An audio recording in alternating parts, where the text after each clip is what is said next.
Ni komiti mar Senet dwaro mondo migao mar wuoth kod apaya ochung twak magin godo kod kambi mar Adani e winyo paw ndeke ma Jomo Kenyatta International Airport. Senators mane romo kod jatend migao Davis Chirchir oseyo kambi mar Adani kod mibadhi ka giwacho ni Chirchir pok oketo ler makare e wi tudruok kod kambi no.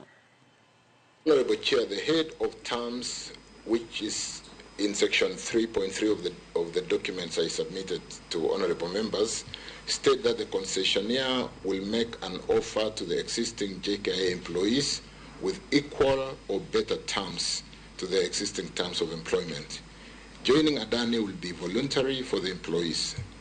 They will have the option to ascend to Adani or to stay with KAA, which will be managing the other airports, or to take a voluntary exit package, which has also been provided as a third option. There will be a 3-year interim management period during which the facility will be jointly managed by KAA and the concessionaire for hand-holding.